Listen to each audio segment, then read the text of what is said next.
Olá, caros alunos. No último vídeo, nós falávamos da crise da razão e, por consequência, da crise da subjetividade no século XX, que vai se iniciar ali no final do século XIX em decorrência do reconhecimento de que a razão não pode tudo.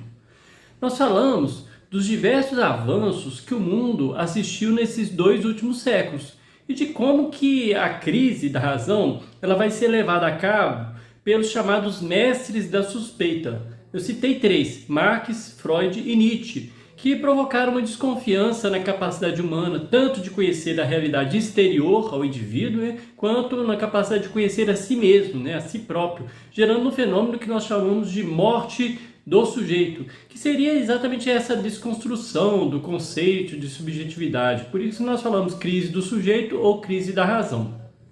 Falei também de Marx como o primeiro mestre da suspeita, que mostrou como que o avanço técnico, que aumentou o poder do ser humano sobre a natureza, produziu muitas riquezas, muito progresso, ele não foi responsável por trazer também esse progresso a toda a humanidade.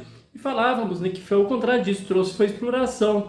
E falamos também sobre o materialismo histórico, o materialismo dialético, que são as bases para a compreensão do ser humano na história, Hoje nós vamos falar um pouco de outro mestre da suspeita, o Friedrich Nietzsche.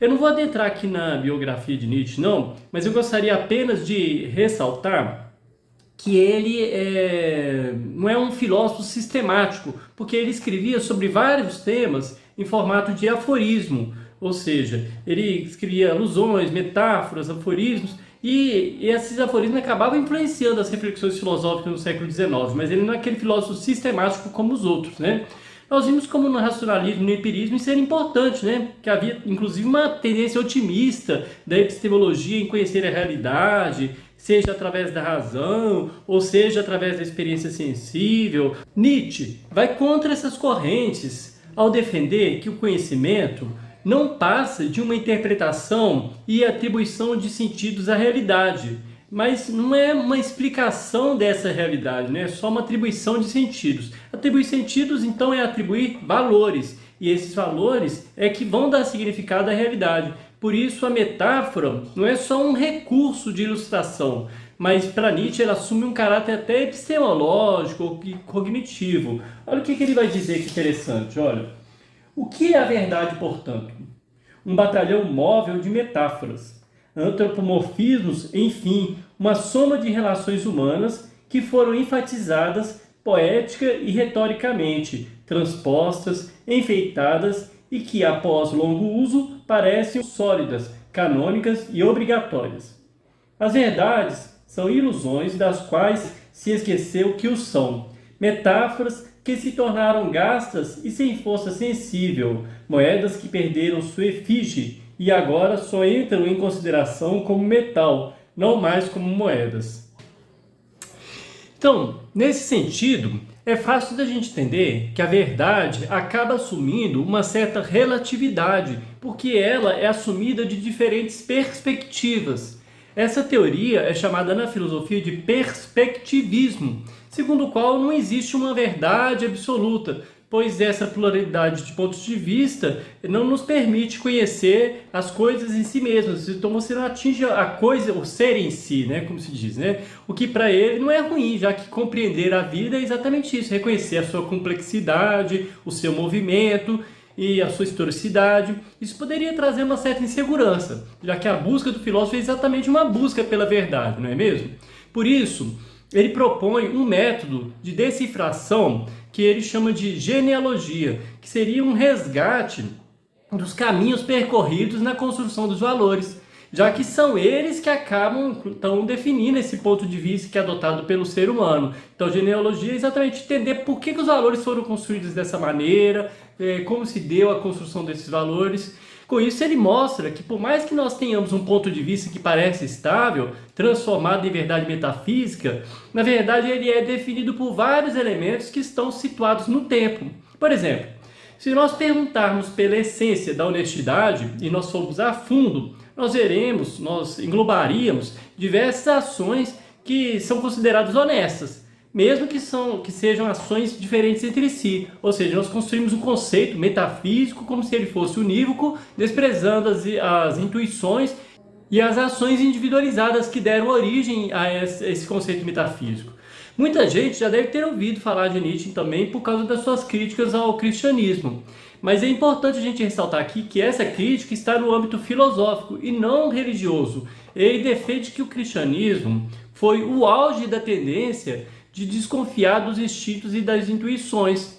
Ele faz uma análise histórica da moral e mostra como que o ser humano foi se enfraquecendo nesse processo e acabou criando uma falsa moral decadente, que ele chama de moral decadente, moral de rebanho, moral de escravos. Essa moral ela seria herdeira do pensamento socrático platônico e da religião judaico-cristã, pois esses tendem a subjugar os instintos da razão, criando valores metafísicos do bem e do mal e desprezam a situação concreta vivida. Essa moral, segundo ele, orienta a conduta humana a um desprezo pela vida, tornando o ser humano vítima do ressentimento e da má consciência, e com isso de um sentimento de culpa que vai provocando uma certa passividade, uma diminuição de potência dos indivíduos, uma inatividade, né? O ser humano seria aquele cara impotente, né, nesse sentido. Ao contrário disso, ele vai defender uma moral de senhores, que seria o quê? A conservação da vida e dos instintos fundamentais. Ou seja, seria uma moral que diz sim à vida e se funda na capacidade de criação, na afirmação da sua potência. Ele vai dizer que quem consegue se superar vai atingir o que ele chama de a lei do homem, o que muitos hoje chamam de super-homem, né? Esse indivíduo, ele consegue reavaliar os valores, desprezando aqueles que diminuem a sua potência e cria outros valores que estejam comprometidos com a vida. Então seria exatamente o que?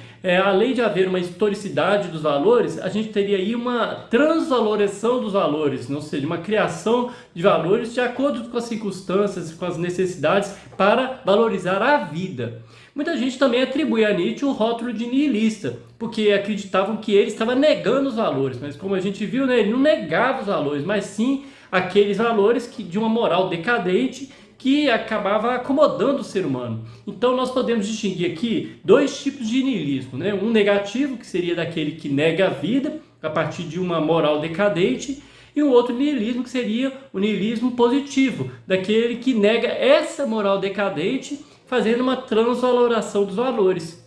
Nesse sentido, então, fica claro porque que Nietzsche também é chamado de mestre da suspeita, visto que ele acaba por demonstrar as bases frágeis da moral que foi construída por uma negação do indivíduo e que acabou subjugando esse indivíduo à razão, né, as suas intuições, instintos da razão. Então veja aqui que é uma inversão contrastante, pois a razão, que era vista como aquilo que enobrecia o ser humano, aqui é tomada por ele como aquilo que limitou a sua potência de viver, né? Então seria exatamente o inverso, né? Por isso que a gente pode colocar Nietzsche aí como mestre da suspeita. Concordando ou não com ele, é interessante que essas reflexões que ele aponta também levam a mostrar como eram frágeis as bases racionais de até então e que realmente acabaram se demonstrando a partir das coisas que ocorreram no século XX. Então, gente, eu espero que tenha sido claro. Até a próxima aula.